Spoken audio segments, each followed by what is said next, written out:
Tired of the hassle of binding your small quilted projects? Imagine turning any quilt block into a stylish coaster with no binding involved.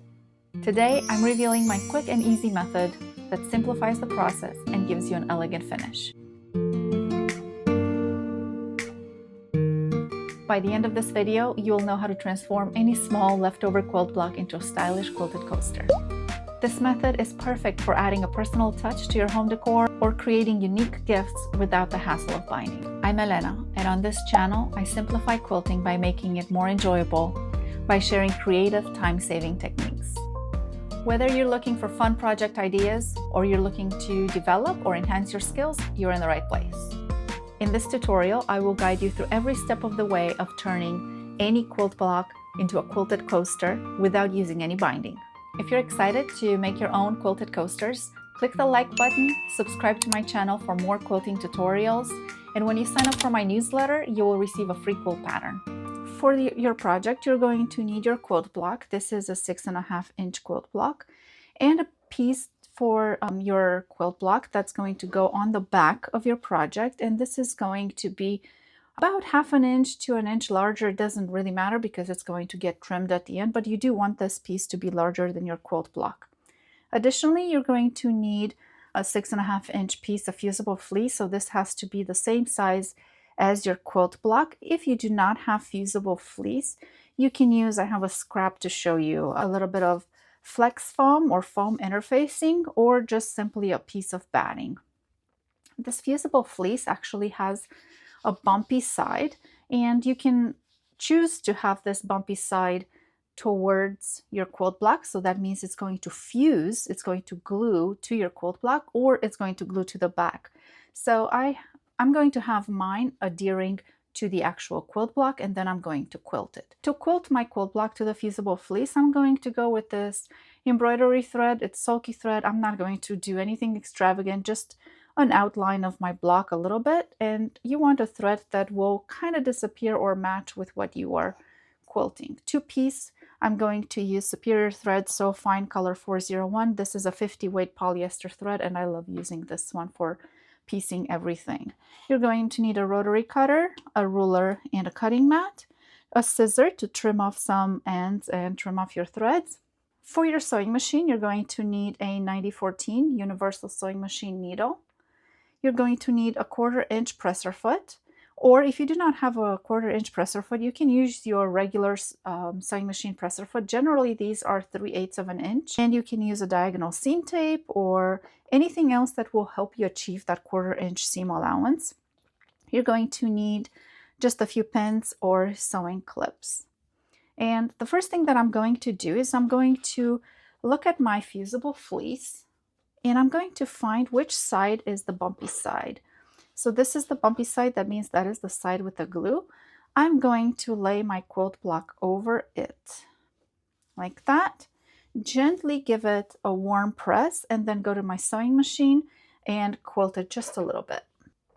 I have my 9014 needle, my sulky thread for embroidery, my regular presser foot for my sewing machine, which has a clear view window, and I also have just regular thread, that polyester thread that I mentioned earlier, in my bobbin. I have the diagonal seam tape already attached to my sewing machine, and I have already fused my fusible fleece to my quilt block. I'm going to use the edge of my presser foot, the inner edge of the presser foot. You can kind of see right there where the plastic ends and the metal part begins. That will be my guide. That's roughly about a 1/4 inch, but it doesn't really matter. I'm just quilting this, and I also have my walking foot that is already embedded in my machine. I have it down. So I'm going to lower my presser foot, line that up, and I'm going to start from the edge and go all the way around. My stitch length is 3 millimeters.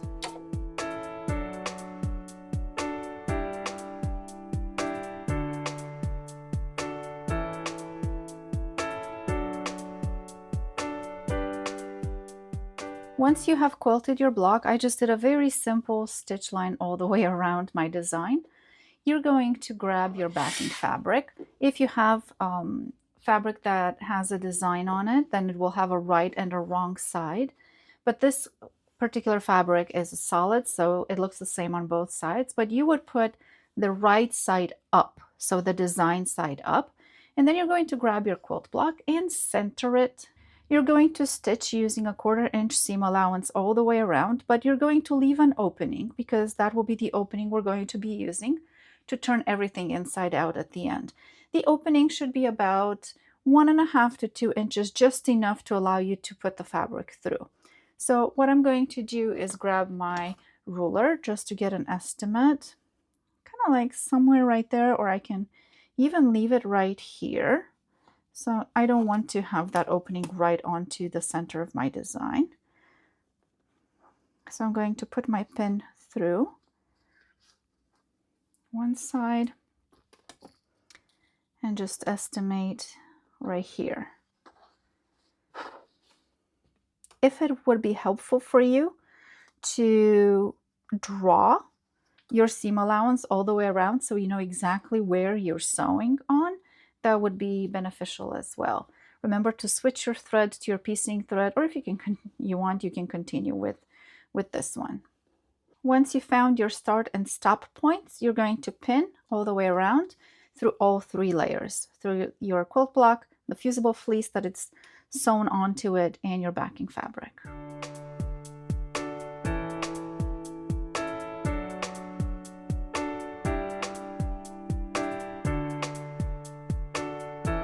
Once you have stitched all around, leaving that gap, you're going to trim the edges about 1/4 inch to 1/8 of an inch away from your stitch line, because we want to reduce that bulk that will be right there. So I'm going to trim this side. That seam is already pretty close to the edge.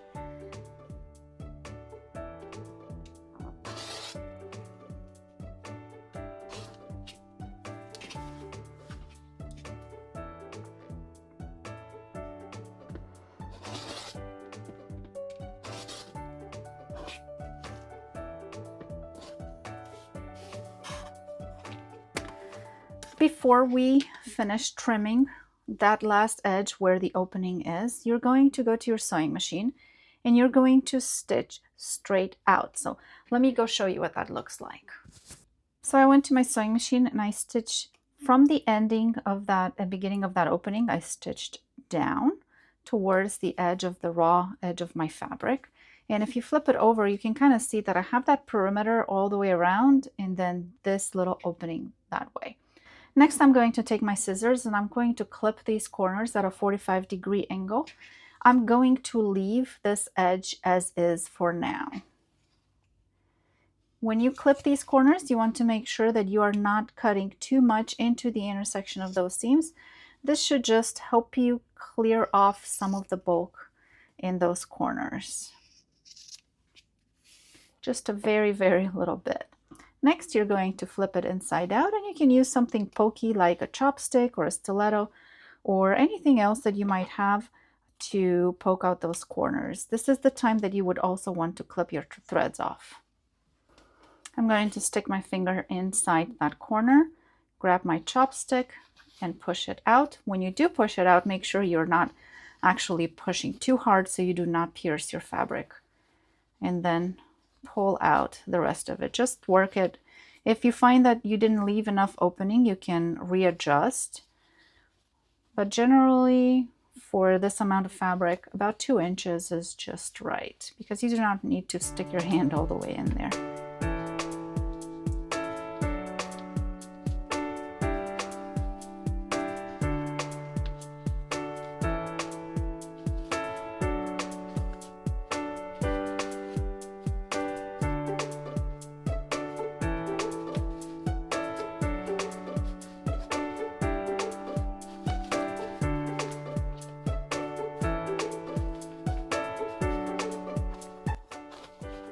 This is what it should look like, and using your sharp object, maybe the tips of some blunt scissors, anything that could help you poke these corners out.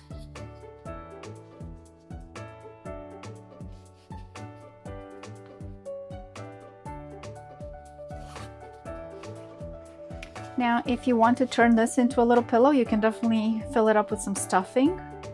but I want to make this into a mug rug or a mug mat or an oversized coaster, so that is what I'm going to do. But the method for making pillows or anything like that is the same.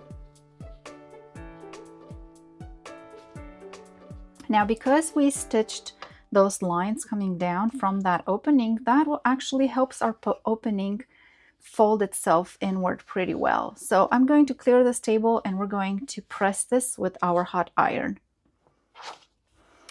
When you get to the edges, you're going to gently work with your fingers. You're going to feel that bulk, that seam right there. So you don't just want to put your iron like that. You want to make sure that those seams are nicely rolled out. Take your time with this step because you want to make sure that all of your edges lie flat. When you go to the corner, just keep it down, press it down a little bit, and you'll have that sharp corner at the end.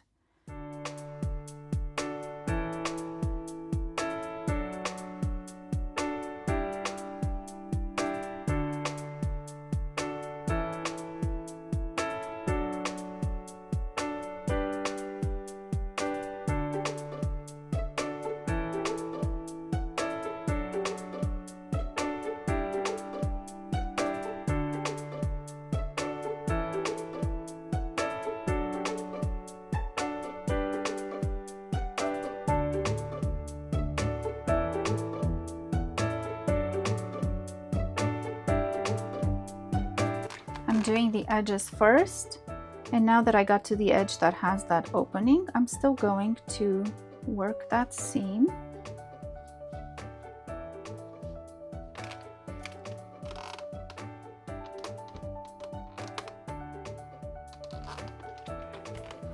And once I get to that opening, I want to make sure that these two fabrics lay flat. So what I'm going to do, you can see a few of the stitches are starting to unravel. That's because we pulled quite hard on that.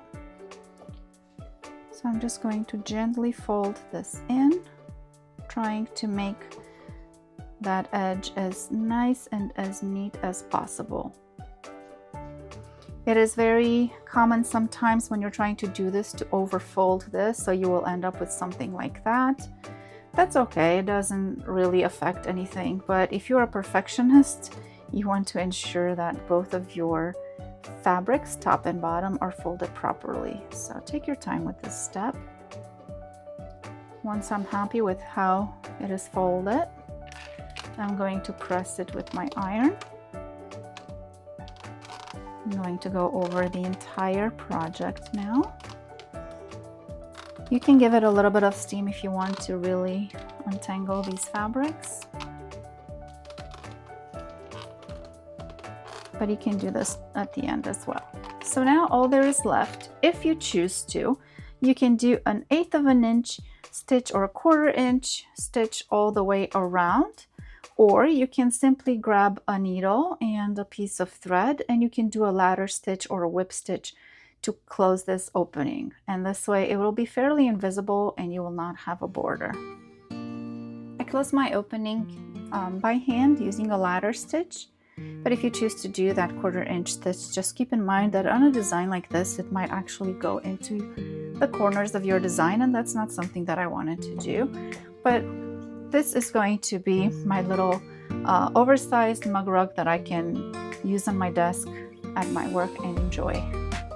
We've just transformed a small quilt block into a quilted coaster, and you learned how to do this without using binding. If you enjoyed this project, don't forget to subscribe for more quilting inspiration, tutorials, and tips. If you're interested in downloading this quilt block pattern, you will find my video in my playlist and I will link it below. And if you'd like a free quilt pattern, subscribe to my newsletter. Thank you so much for joining me today. I'm eager to see how you turn any quilt block into a quilted coaster, so please be sure to share that with me. Until next time, keep those sewing machines sewing, enjoy every creative challenge, and most importantly, have fun. Happy quilting!